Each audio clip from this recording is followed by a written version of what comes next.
Pai e do Senhor Jesus Cristo. Amém. Vamos continuar cultuando ao Senhor. Abramos a Escritura para a leitura do texto sagrado, onde estaremos sendo edificados através da exposição deste texto nesta noite. Atos, capítulo 17, livro de Atos, capítulo 17, do versículo 16 até o versículo 34, concluindo o capítulo 17 nessa exposição continuada do livro de Atos, tendo como tema geral da nossa exposição o seguinte: o progresso do Evangelho de Jerusalém até os confins da terra. O progresso do Evangelho de Jerusalém até os confins da terra. Lembrando do itinerário que Cristo estabeleceu para a pregação do Evangelho por parte dos apóstolos. Vamos então fazer a leitura de maneira alternada deste texto, Atos 17, de 16 a 34.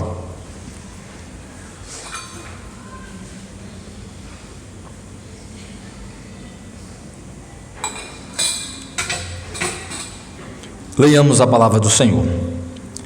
Enquanto Paulo os esperava em Atenas, o seu espírito se revoltava em face da idolatria dominante na cidade. Por isso dissertava na sinagoga entre os judeus e os gentios piedosos, também na praça todos os dias, entre os que se encontravam ali. E alguns dos filósofos epicureus e estoicos contendiam com ele, havendo quem perguntasse: que quer dizer esse tagarela? E outros: parece pregador de estranhos deuses, pois pregava a Jesus e a ressurreição.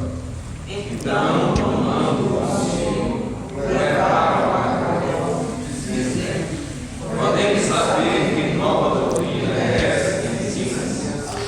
Posto que nos trazes aos ouvidos coisas estranhas, queremos saber o que vem a ser isso.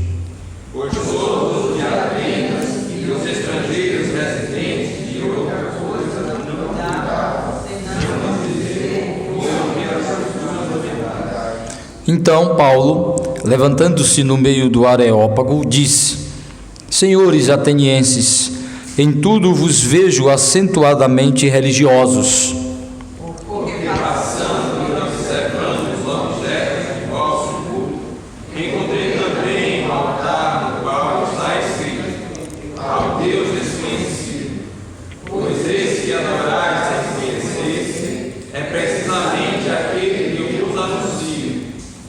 O Deus que fez o mundo e tudo o que nele existe, sendo ele Senhor do céu e da terra, não habita em santuários feitos por mãos humanas, Nem é servido por mãos humanas, como se de alguma coisa precisasse, pois ele mesmo é quem a todos dá vida, respiração e tudo mais. de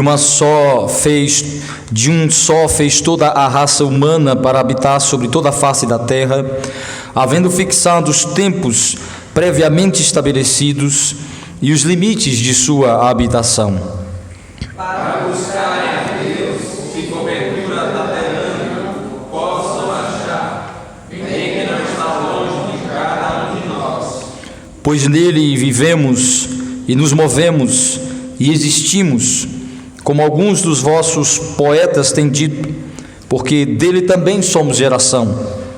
Sendo boa geração de Deus, não devemos pensar que a divindade é semelhante ao ouro, a prata ou a pedra, trabalhados pela arte e imaginação do homem. Ora, não levou Deus em conta os tempos da ignorância, agora, porém, notifica aos homens que todos, em toda parte, se arrependam. Porquanto estabeleceu um dia em que há de julgar o mundo com justiça, por meio do varão que destinou e acreditou diante de todos, ressuscitando dentre os mortos. Quando ouviram falar da ressurreição de mortos, uns escarneceram e outros disseram: A respeito disso, te ouviremos noutra ocasião. A essa altura, Paulo se retirou do meio deles. Houve, porém, alguns homens que se agregaram a ele e creram. Entre eles estava Dionísio, o Areopagita, uma mulher chamada Damaris, e com eles outros mais. E o Senhor aplique a sua palavra nos nossos corações. Amém. Deus bendito, Senhor, Criador de todas as coisas, Deus soberano, Deus de infinita misericórdia, graça e bondade, Deus supremo, governante e provedor de todas as coisas, Deus salvador do teu povo em Cristo, nós te bendizemos, nós te louvamos, engrandecemos o teu excelso nome. Para isso fomos criados e redimidos em Cristo Jesus, para o louvor da tua glória, conscientes, ó Deus, do nosso chamamento, do nosso chamado, da nossa vocação como crentes, para te louvar, para te bendizer.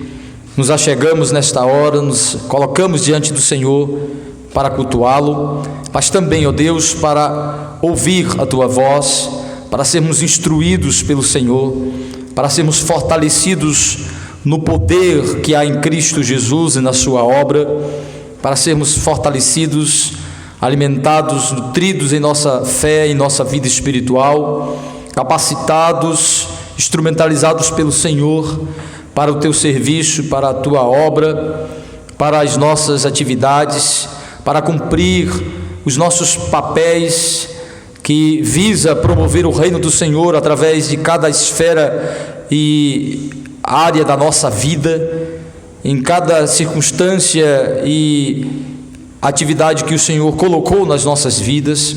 Ó Deus, abençoa-nos nesta hora, desvenda os nossos olhos para contemplar as maravilhas do Senhor que estão na tua palavra, palavra esta que acabamos de ler e que cremos na sua suficiência, mas nós somos fracos, nós somos falhos, nós somos limitados, nós somos ignorantes e precisamos, ó Deus, do Senhor, da tua graça, do poder do teu Santo Espírito, da iluminação de Cristo às nossas mentes.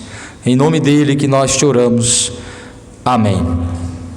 Meus irmãos e amigos, Lucas continua registrando os eventos que fazem parte da segunda viagem missionária do apóstolo Paulo, o apóstolo aos gentios, o maior missionário da história do cristianismo. E Paulo chega agora em uma das cidades mais importantes desta segunda viagem missionária, que é a cidade de Atenas, a capital da Grécia Antiga e também da Grécia Moderna. Atenas continua sendo a capital da Grécia e já o era nos dias de Paulo, e não só uma capital importante, mas o centro cultural, o centro intelectual do mundo antigo. Lá é a origem dos grandes pensadores como Platão, Aristóteles e muitos outros. E esta cidade é muito importante para a história da humanidade. E Paulo chega exatamente no centro da intelectualidade do mundo antigo, possivelmente considerada ali a luz do conhecimento para o mundo. E Paulo, nesta cidade, vai não só atuar de maneira hábil como um grande mensageiro do Evangelho, um grande pregador do Evangelho, um grande missionário, mas aqui ele vai também atuar como um grande apologeta, como um grande defensor da fé cristã, do Evangelho, mostrando que toda aquela luz de conhecimento intelectual advindo da filosofia grega era nada aos olhos do Evangelho, era uma falsa luz, era um conhecimento que, equiparado ao Evangelho, não era a verdade absoluta, que o Evangelho é a verdade, tem a detenção exclusiva da verdade absoluta de Deus. E Paulo ali atua em defesa do Evangelho, mostrando que o verdadeiro conhecimento, a verdadeira luz que ilumina as mentes, que liberta o homem, que dá conhecimento e transforma de fato e de verdade o homem, é o Evangelho. E que a prova de que tanta iluminação intelectual, de que tanto conhecimento, de que tanta elucubração, de que tanta filosofia humana não produziu e não pôde levar o homem ao conhecimento da verdade absoluta, é que aquela cidade que fervilhava em conhecimento intelectual era afundada e mergulhada na idolatria, na ignorância, na obscuridade religiosa. Paulo vai mostrar exatamente que a cidade da luz intelectual, o berço da intelectualidade da história da humanidade, é cega da verdade de Deus, é ignorante da verdade de Deus, é privada da verdadeira luz, do verdadeiro conhecimento. E esta apresentação, esta defesa de Paulo, feita de maneira eloquente, inteligente, estratégica, serve para nós, não só como verdade alimentadora da nossa fé, mas como paradigma, como referência, como exemplo de como devemos também atuar, não só como missionários, não só como pregadores, não só como testemunhas de Cristo, não só como proclamadores do Evangelho, mas também como hábeis defensores do Evangelho como verdade absoluta de Deus. Defensores do Evangelho como a única verdade de Deus para nós, e de que todos os outros conhecimentos, todas as outras fontes de conhecimento, de elucubração humana, devem estar subjugados, devem ser avaliados, devem passar pelo crivo da palavra de Deus, da autorrevelação de Deus para nós, que é a sua palavra. De que não só devemos apresentar às pessoas o Evangelho como uma opção dentre outras, mas como a única verdade, que devemos apresentar o Evangelho como a única luz de Deus que ilumina as mentes,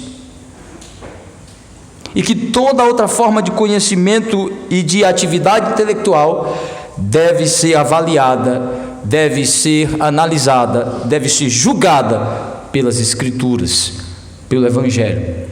Paulo faz exatamente isso, chega no berço da cultura antiga, o berço da arte, o berço da intelectualidade, o berço da filosofia e do conhecimento humano, e diz: vocês, tão iluminados humanamente, são espiritualmente cegos, incrédulos e necessitados de luz.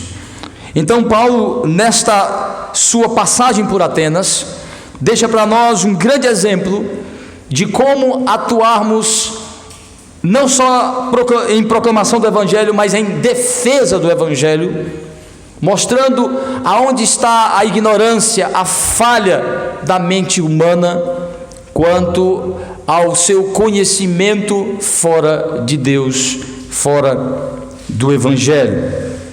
Vejamos então como Paulo, na cidade de Atenas, de maneira hábil, vai defender a supremacia e exclusividade do Evangelho como verdade divina, atacando a ignorância daqueles homens tão reconhecidos como intelectuais e fontes de conhecimento para todas as civilizações ao seu redor. Paulo, então, saindo da cidade de Derbe, aguarda em Atenas Silas e Timóteo. Enquanto aguarda, ele prega o Evangelho e faz uma defesa do Evangelho diante dos pensadores e filósofos da cidade de Atenas.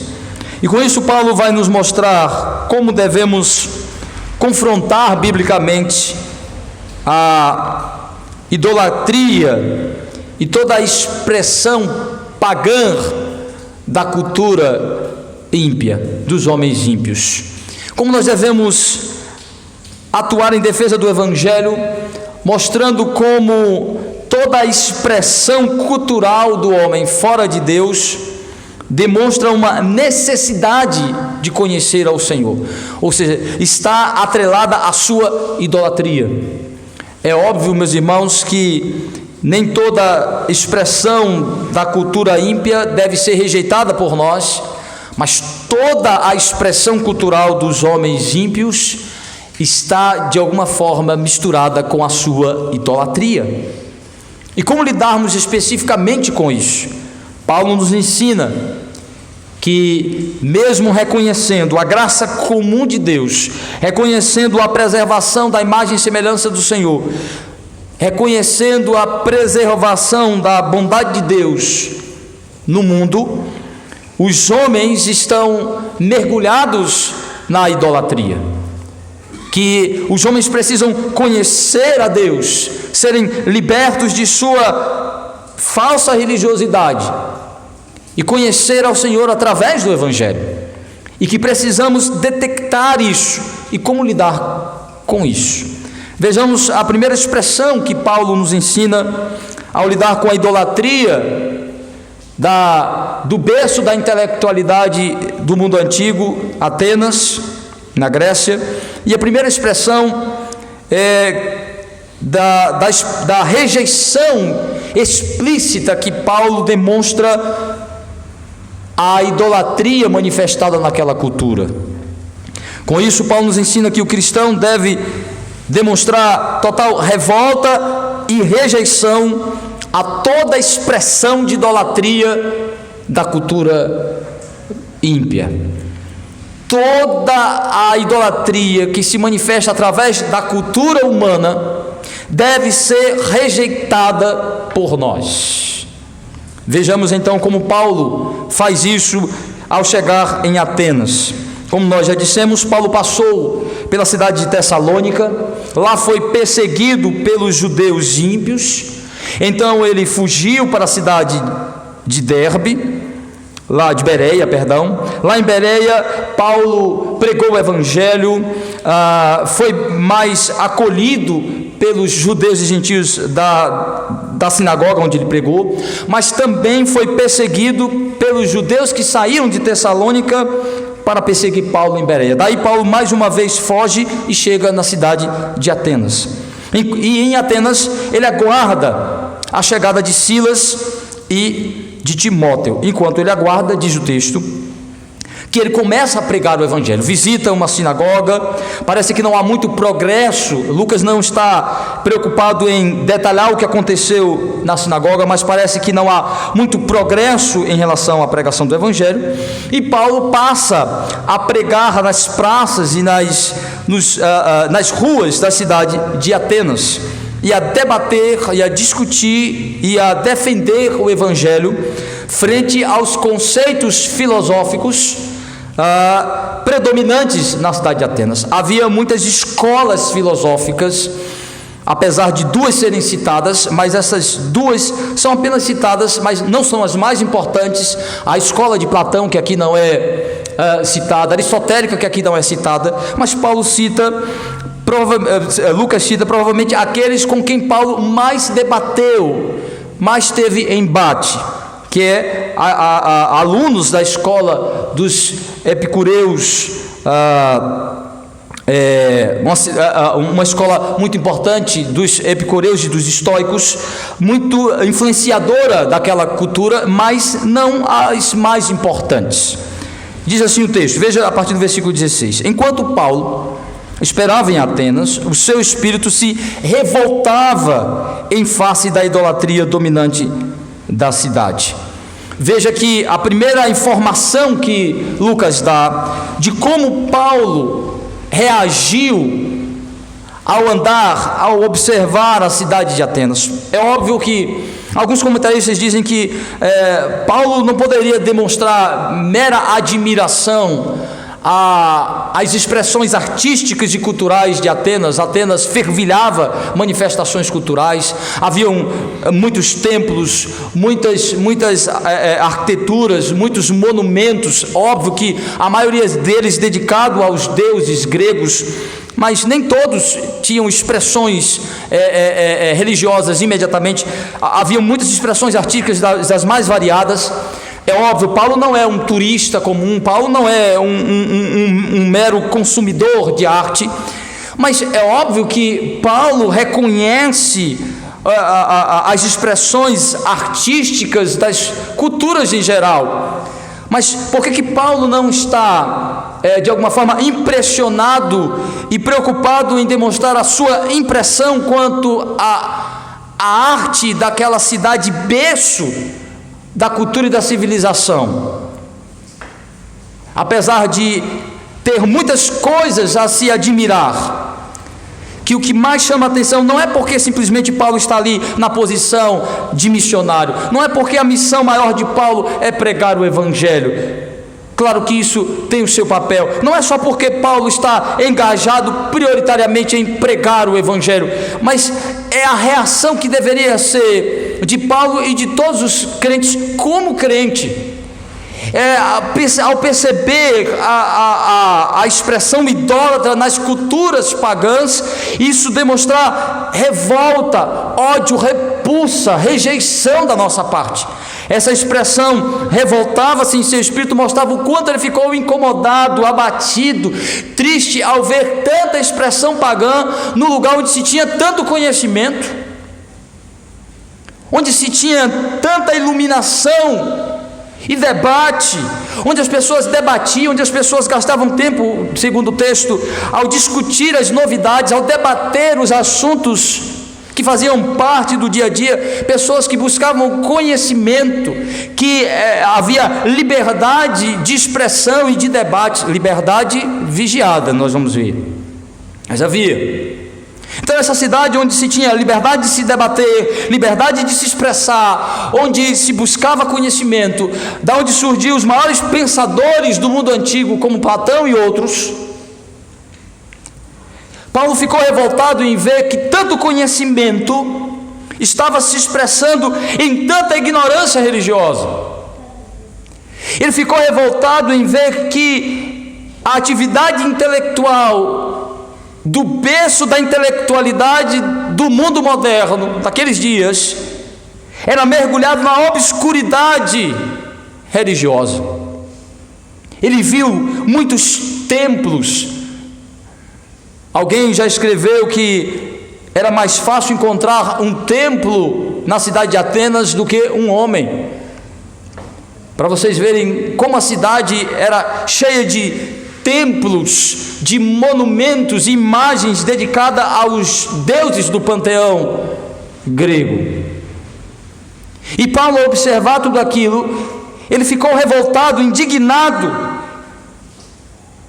Aquilo provocou uma revolta em seu espírito como um crente, em ver que tanto conhecimento não libertou as pessoas da superstição, da ignorância, da falsa religiosidade.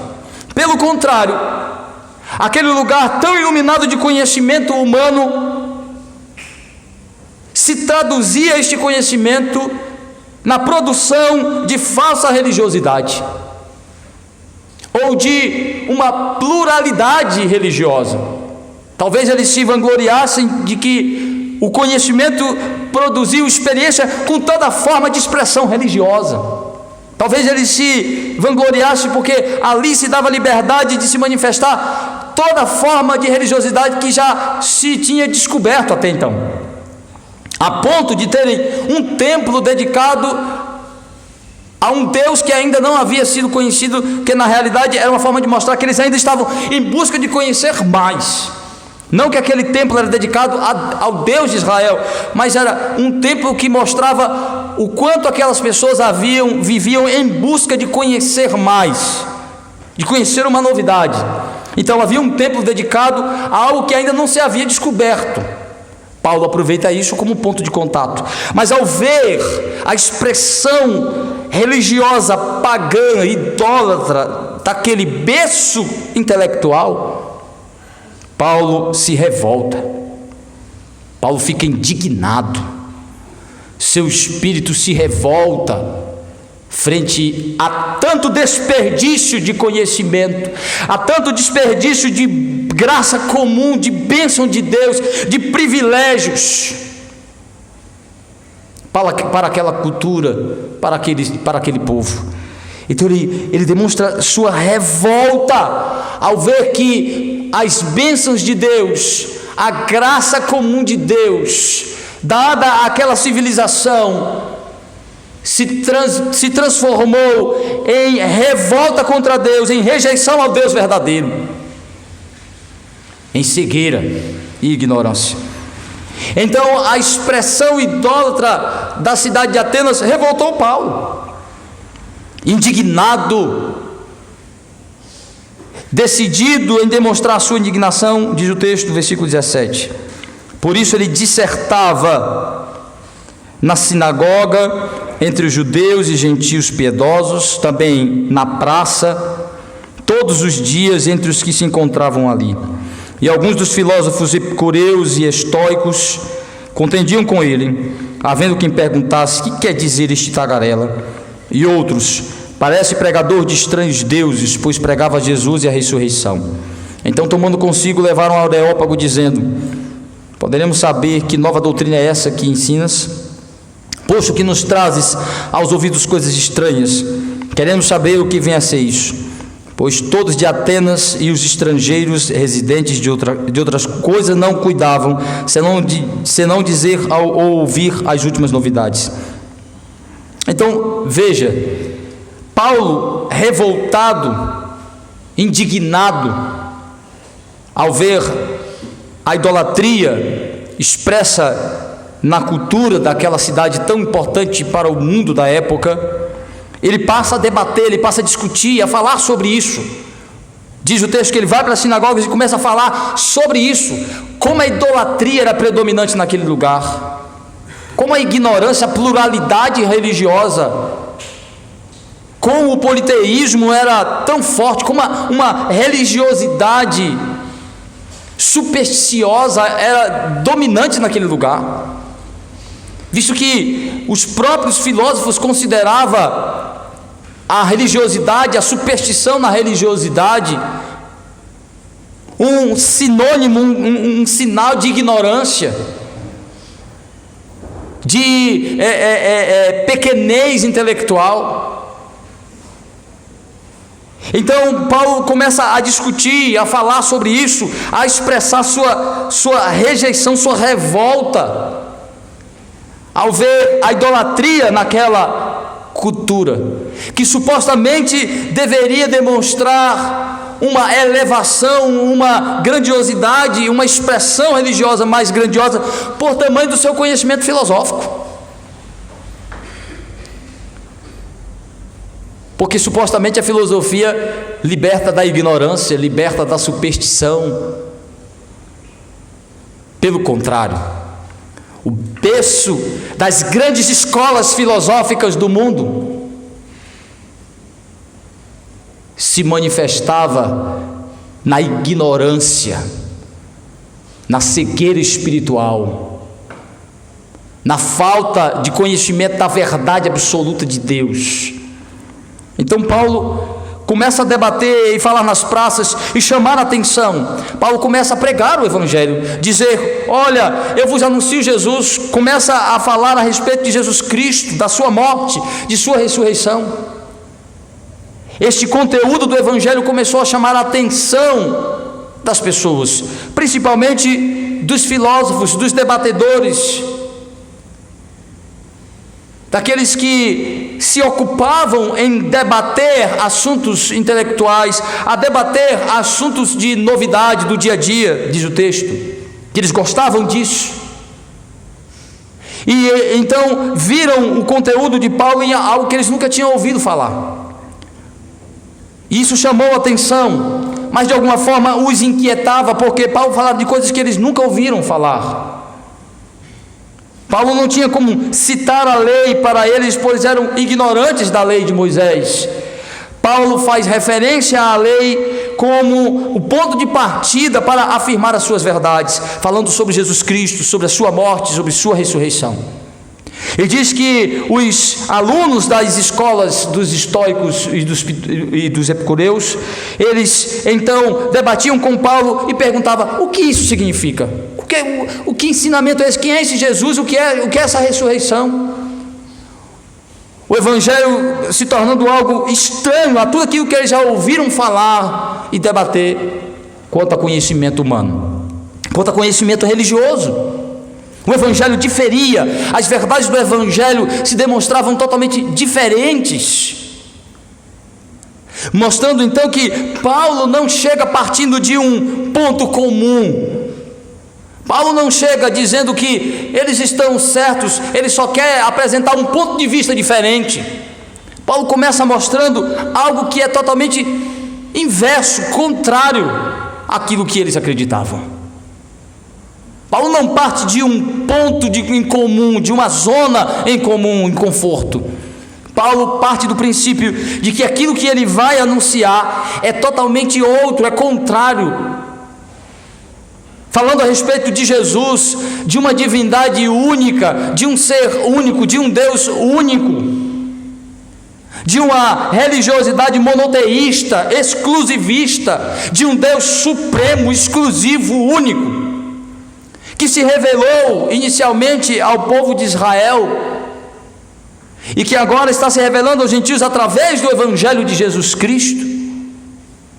Então, Paulo fala de coisas que eles nunca ouviram falar, de Jesus, de sua ressurreição, do poder de sua obra, da necessidade de ser transformado por ele.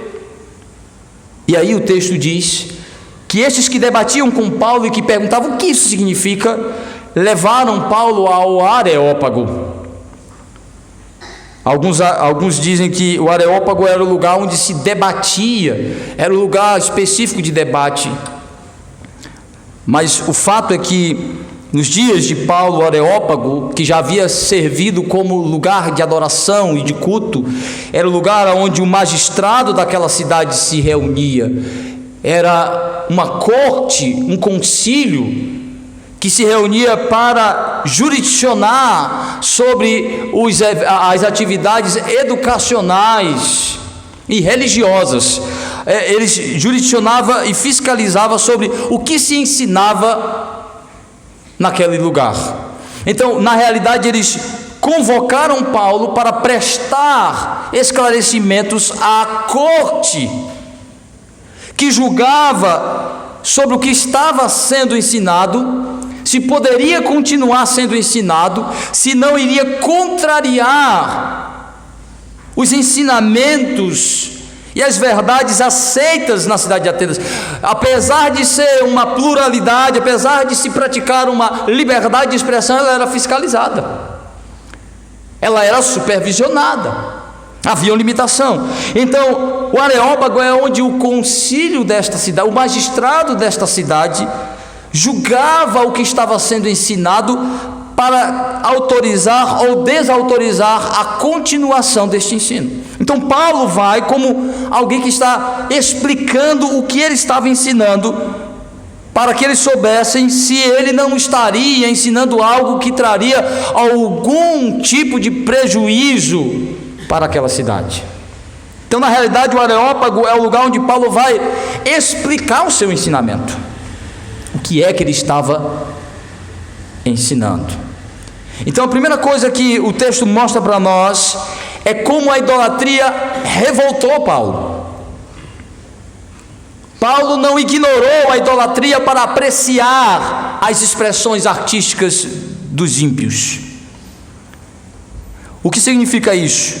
Podemos sim apreciar as expressões culturais, artísticas dos ímpios, naquilo que não expressa diretamente a idolatria e a imoralidade. Mas quando nos deparamos diante das expressões de idolatria, de imoralidade, de perversão dos ímpios na sua cultura, devemos imediatamente ignorar qualquer expressão artística e demonstrar rejeição e revolta ao desprezo por Deus. Porque nós louvamos ao Senhor não só afirmando as suas verdades, mas também defendendo elas. Muitas vezes nós demonstramos revolta diante da imoralidade das culturas, demonstramos revolta diante da violência das culturas pagãs, mas muitas vezes fechamos os olhos para as mais variadas expressões idólatras das culturas ímpias, em nome da apreciação da arte e da cultura, em nome do respeito às pluralidades de expressões. Não, meus irmãos, o cristão precisa, diante das manifestações, das mais variadas expressões da cultura em sua idolatria, em sua imoralidade, rejeitar, desprezar. Vejo um bocado de crente fazendo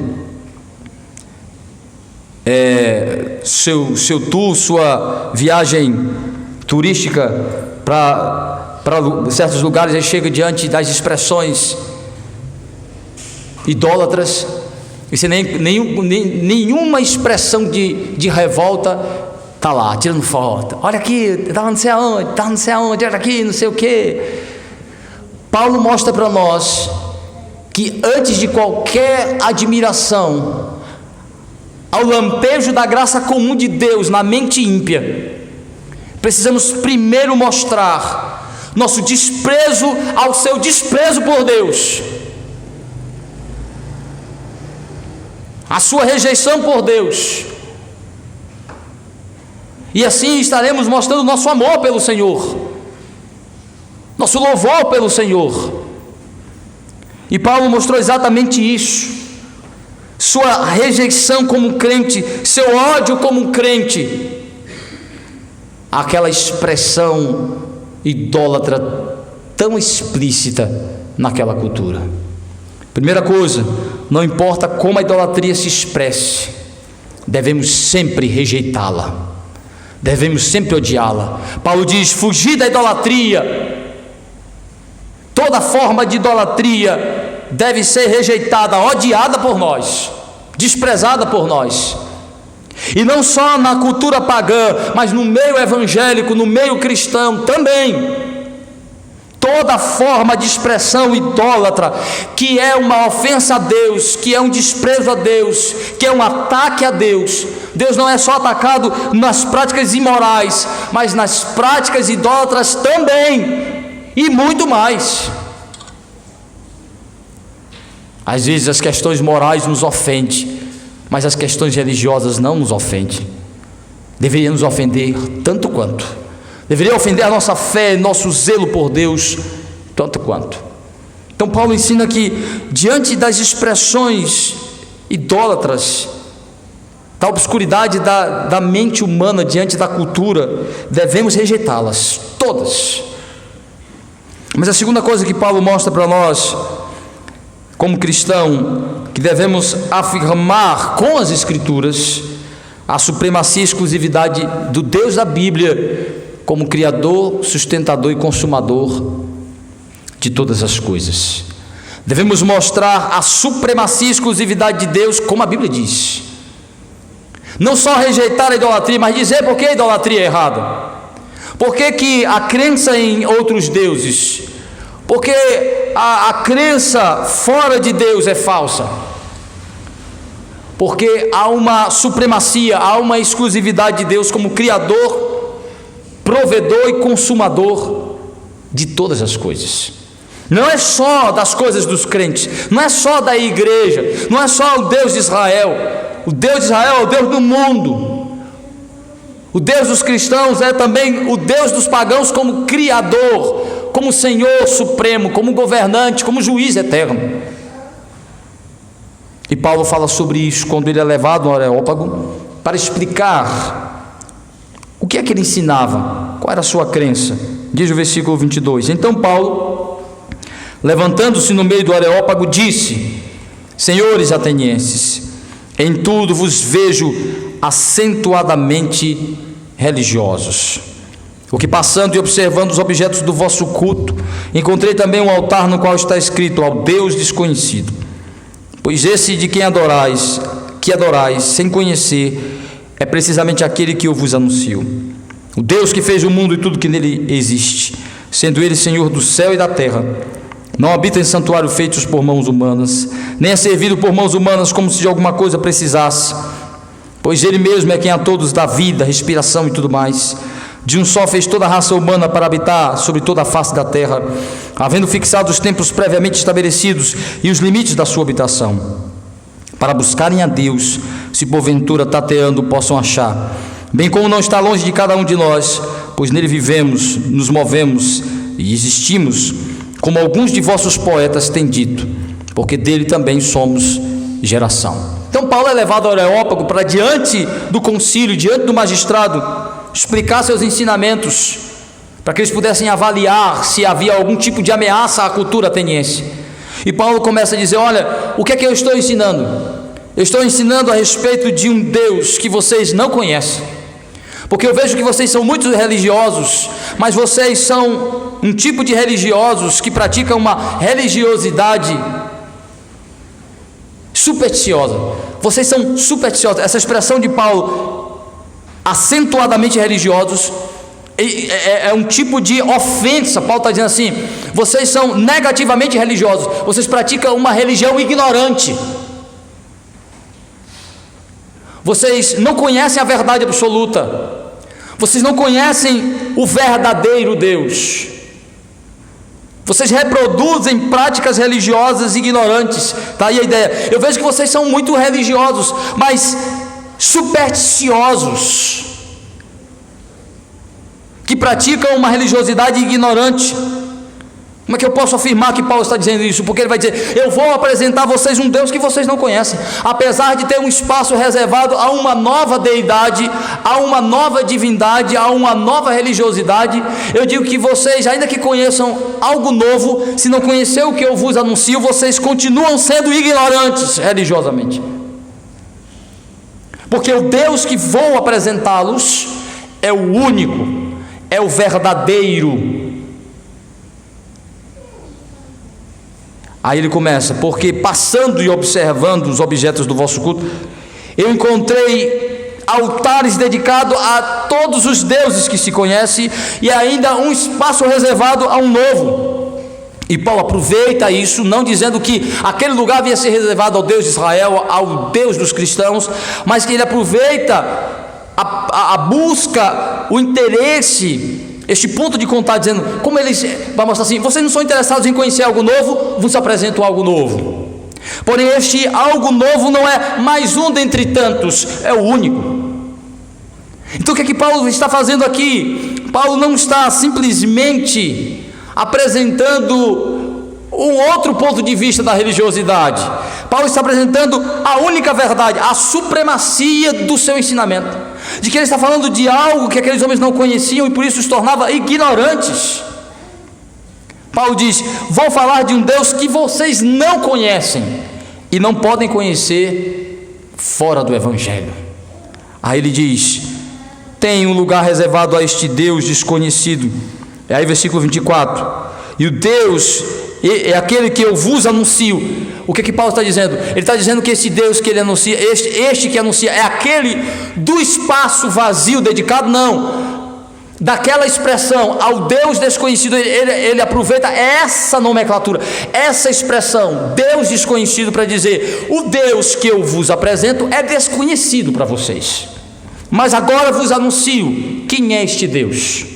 Ora, o berço da intelectualidade, da cultura, da expressão religiosa, da pluralidade religiosa, Paulo vai dizer: vocês são intelectualmente ignorantes, espiritualmente cegos e religiosamente ignorantes, praticadores de uma religiosidade falsa. Aí vai dizer: eu vou apresentar. Chega um tagarela, chega um estranho e diz: toda forma de crença de vocês está errada, a religiosidade de vocês está errada. Até hoje vocês ainda não conheceram a verdade. Olha, ele vai para o berço da busca pela verdade, que é a maior motivação da atividade intelectual filosófica, a busca pela verdade. Paulo diz: vocês ainda não encontraram a verdade. Agora eu vou apresentar para vocês quem é a verdade absoluta. Aí ele diz, versículo 24: o Deus, eu vou apresentar, eu vos anuncio, o Deus que fez o mundo e tudo que nele existe, sendo ele Senhor do céu e da terra, não habita em santuários feitos por mãos humanas. Paulo começa a quebrar todo o paradigma filosófico grego, de que vários deuses estão envolvidos na existência e na origem das coisas. Ele diz: este é o único, a única fonte de origem de todas as coisas. Ele criou tudo sozinho. Não tem Zeus, não tem nenhum Deus desses que vocês acreditam. É o Deus que eu vos apresento, o Deus das Escrituras, o Deus de Israel, o Deus que se revela através do seu Filho Jesus Cristo. Ele criou tudo. Ele não criou só os judeus. Não existe criaturas, deuses de cada raça. Ele criou todos. Ele é a fonte, a origem da vida e da existência de tudo que existe. Veja o que ele diz: o Deus que fez o mundo, tudo que nele existe. Ele está citando Gênesis, ele está citando o Antigo Testamento. Sendo ele Senhor do céu e da terra, não habita em santuários feitos por mãos humanas. Paulo começa a quebrar a visão de representação física da divindade, de necessidade de esculpir e tornar física a representação da divindade.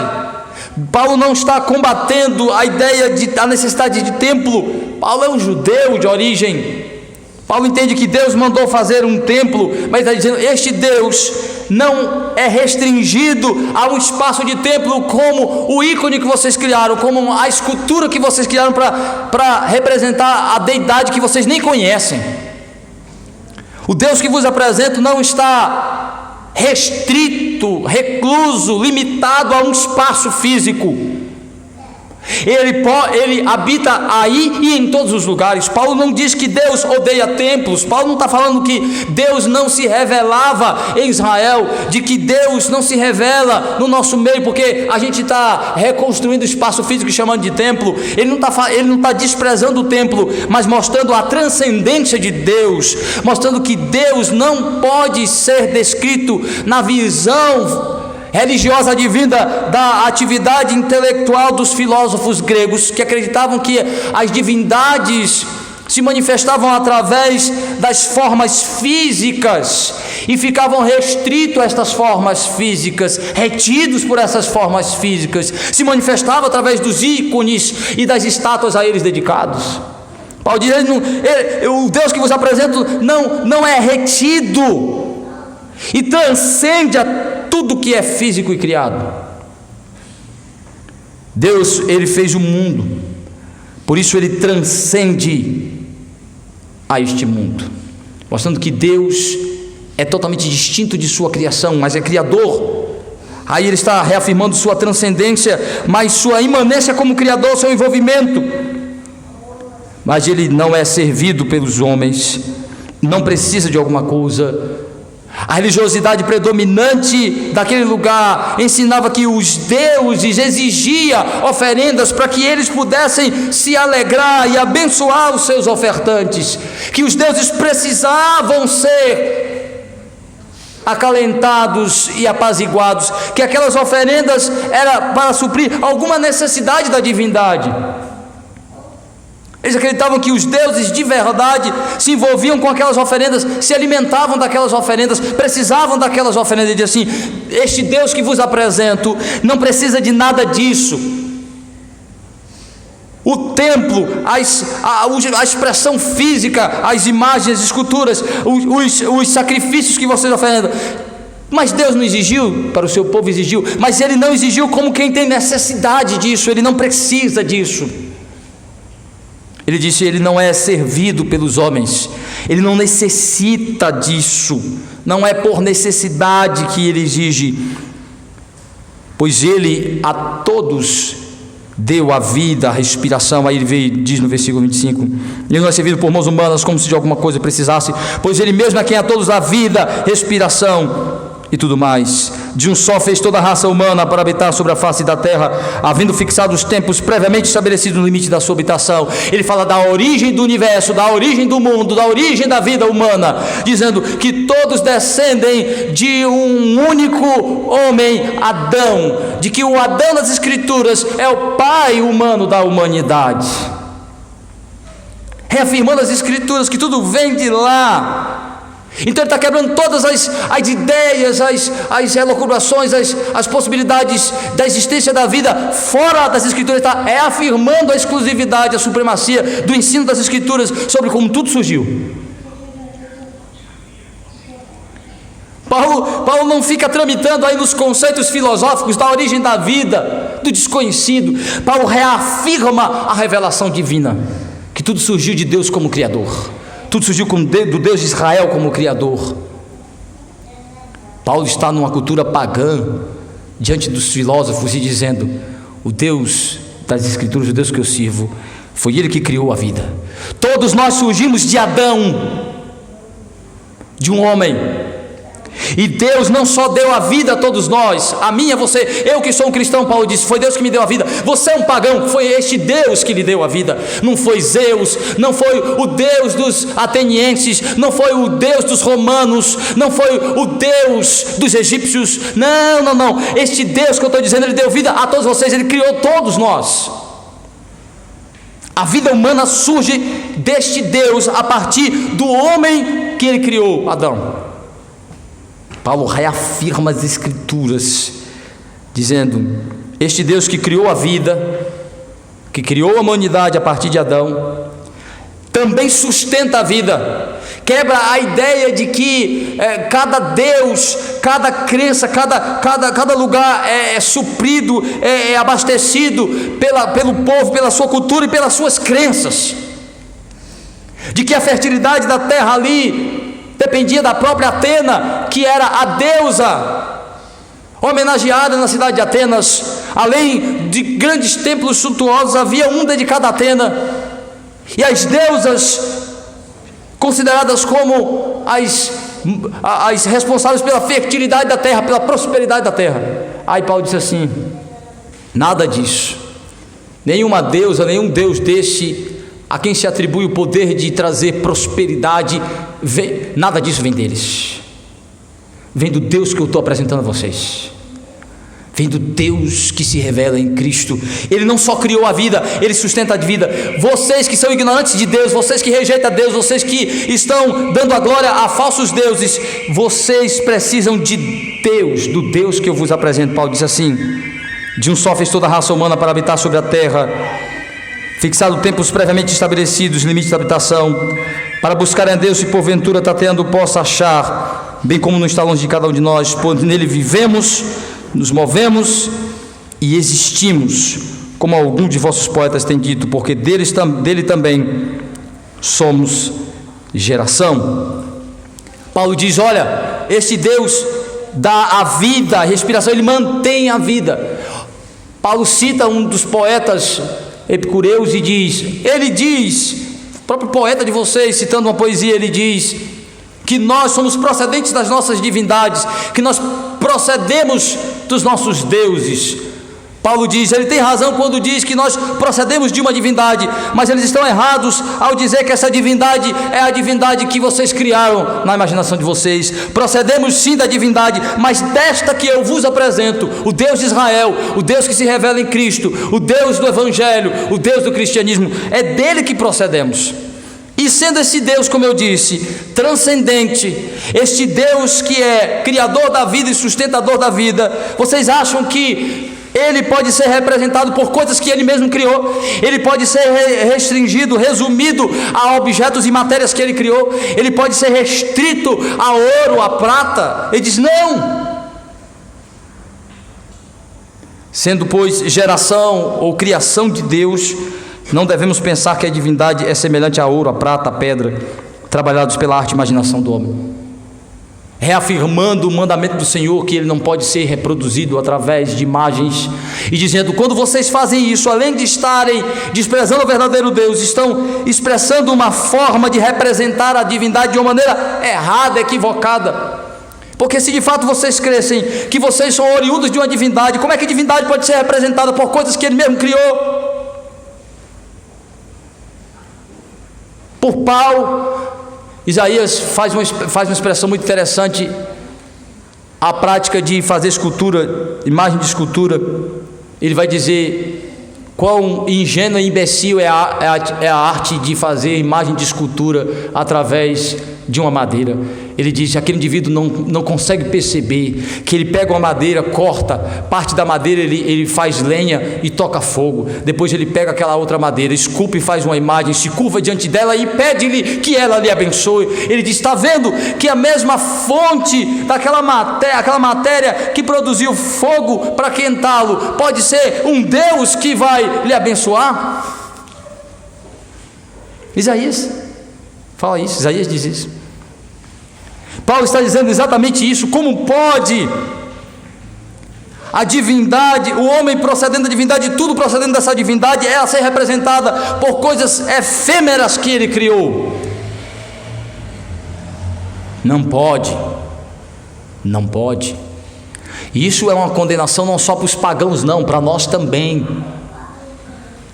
Daí a interpretação dos catecismos sobre o mandamento: não farás para ti imagem de escultura, ela não é só uma proibição de se fazer imagem e escultura do Senhor, mas qualquer forma de expressão física de Deus, de Jesus e qualquer pessoa da Trindade, como fazer desenhos pedagógicos para ensinar Jesus para as crianças, como fazer imagem e representação de Deus. Isso é proibido no segundo mandamento, porque Deus em suas três pessoas não pode ser representada por qualquer figura humana.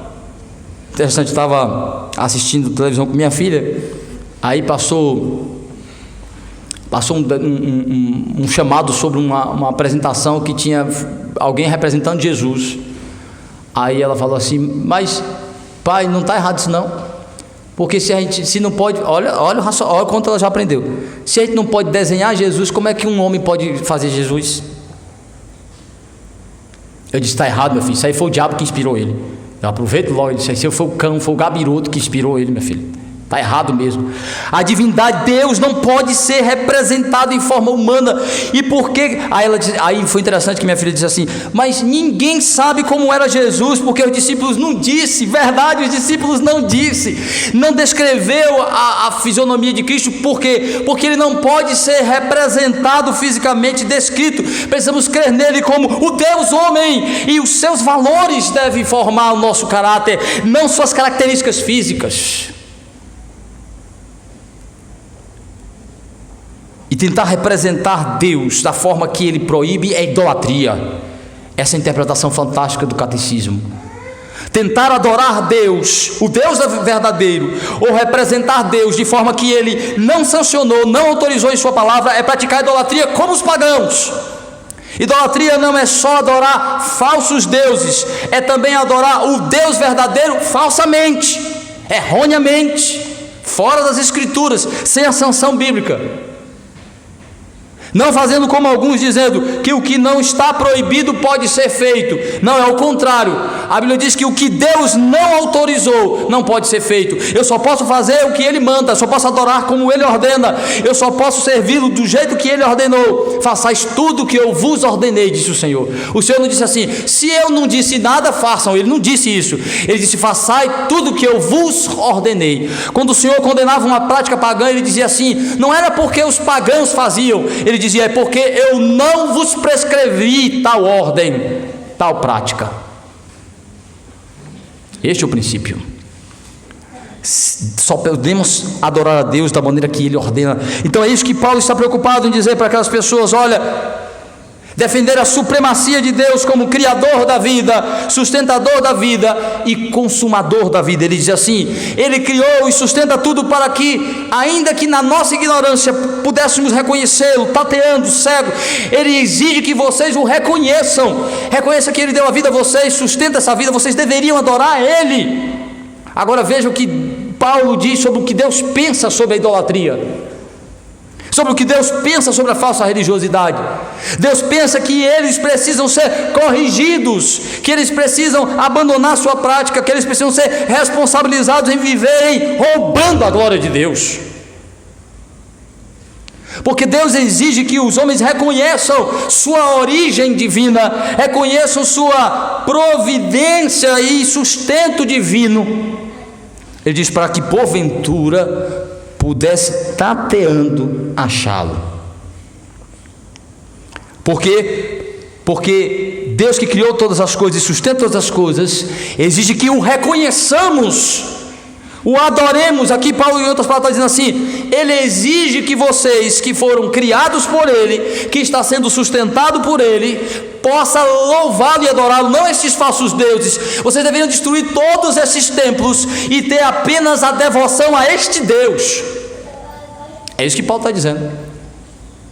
Deus exige que vocês, mesmo nessa cegueira tateando, que vocês pudessem reconhecê-lo e adorá-lo, mesmo com toda a obscuridade, mesmo com toda a rejeição a Deus. Mas Ele não está distante de vocês como provedor, e agora está mais perto como Deus que os convoca ao arrependimento. Está aí o último aspecto do que Paulo disse, que o cristão, ele deve não só denunciar a idolatria e reafirmar a supremacia e exclusividade de Deus como Criador, sustentador e consumador. Tudo deve voltar para Ele, dando glória a Ele, louvor a Ele. Se isso não acontecer, se as coisas que Deus criou, se os homens que Deus criou não retornar para Deus em louvor, retornará para Deus em juízo. Como alguém acertadamente fez a seguinte frase: todos os caminhos levam a Deus de verdade, mas leva a Ele como juiz, pois o único caminho que leva a Deus em salvação é Jesus Cristo. Todo caminho leva a Deus como juiz, e é verdade, porque todos comparecerão diante do Senhor como seu Criador e justo juiz, mas só Cristo é o caminho que leva o homem a Deus como seu Salvador. E Paulo está dizendo exatamente isso, que defendendo o Evangelho, a supremacia do Deus do Evangelho, ele agora diz: o que é que Deus exige de vocês? Veja versículo 29, versículo 30. Ora, não levou Deus em conta os tempos da ignorância, agora, porém, notifica aos homens que todos em toda parte se arrependam, porque estabeleceu um dia em que há de julgar o mundo com justiça, por meio de um varão que destinou e acreditou diante dos homens, ressuscitando dentre os mortos. Então Paulo disse: olha, vocês são religiosos supersticiosos e ignorantes, vivem em rebelião contra Deus, rejeitam o seu Criador, vivendo na idolatria, não reconhecem o seu Criador e o seu sustentador e não o adoram. Por isso Deus os deixou assim até agora. O que significa essa expressão? Não levou antigamente em conta o tempo da ignorância, que até agora Deus não havia tratado a pecaminosidade de vocês. Agora Ele começa a tratar, primeiro convocando vocês ao arrependimento. O primeiro tratamento de Deus é visitando vocês através do seu mensageiro, através do seu pregador, através do seu missionário, convocando vocês para que se arrependam da rebelião contra o Senhor, da idolatria. Então nós devemos primeiro detectar a idolatria, denunciar a idolatria, reafirmar a supremacia de Deus em Cristo e convocar os pecadores para que eles se arrependam de sua idolatria, abandonem sua idolatria e se curvem ao Senhor e creia no único Deus em Cristo Jesus. Então Paulo diz: olha, Deus agora exige que vocês se arrependam. Até agora a ignorância de vocês não havia sido tratada por Deus. Até agora Deus não havia ainda chamado vocês a uma prestação de contas. E a primeira prestação de contas é dar a vocês uma ordem.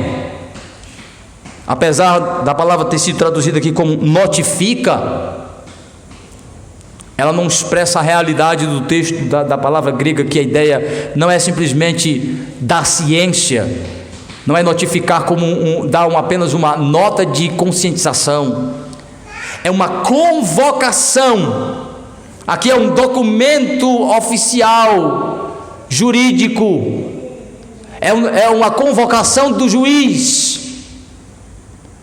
Paulo está funcionando aqui como representante do magistrado civil, como oficial de justiça, entregando aos pagãos a convocação de Deus, do Criador e justo juiz, para que se arrependam de seus pecados, arrependam de sua idolatria, arrependam de sua rebelião contra Deus, arrependam de seu desprezo ao Senhor, de sua atitude de roubar a glória divina.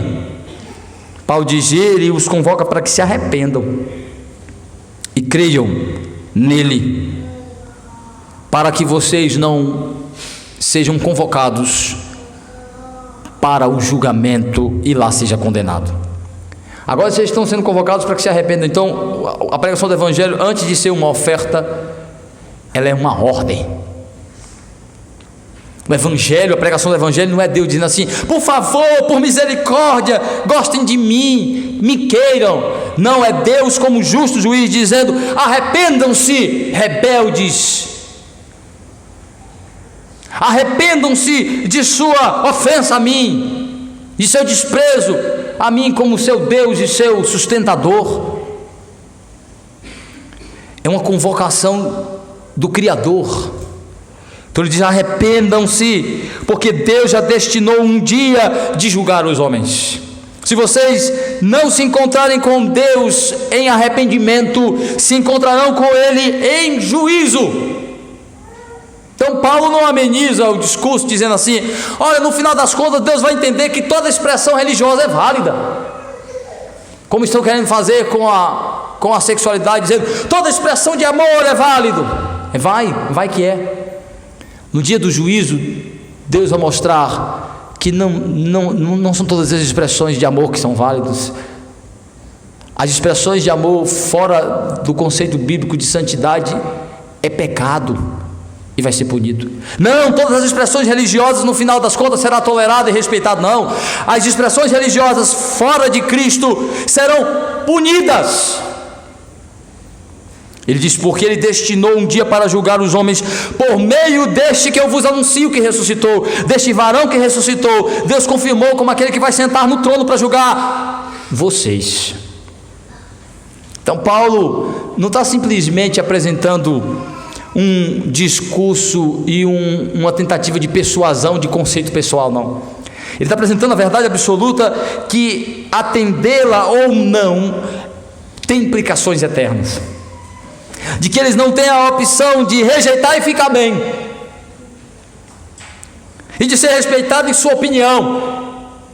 Paulo disse: ou vocês se arrependem, ou vocês vão se encontrar com este Deus em juízo, e ele julgará os atos do mundo, ele julgará os homens com justiça e sem piedade, sem compaixão. E o texto então diz que qual foi o resultado dessa convocação de Paulo? Alguns ouviram e disseram: não entendi bem o que você disse não, depois a gente discute mais sobre isso. Diz o texto, versículo 32: quando ouviram falar da ressurreição dos mortos, uns escarneceram, outros disseram: a respeito disso ouviremos noutra ocasião. A esta altura Paulo se retirou do meio deles. Houve, porém, alguns homens que se agregaram a ele e creram.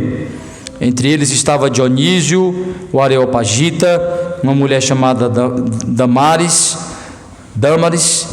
e com eles outros mais. Então, qual foi o resultado? Alguns creram, outros não. Alguns foram convertidos, outros zombaram do que ouviram, outros ignoraram o que ouviram e outros creram no que ouviram. Paulo não estava preocupado com o resultado da sua pregação, mas estava preocupado na fidelidade de sua pregação e na defesa do evangelho. Às vezes nós nos preocupamos mais com o resultado do que no que vamos falar. Nossa preocupação deve ser maior sobre o que vamos falar, o que vamos defender.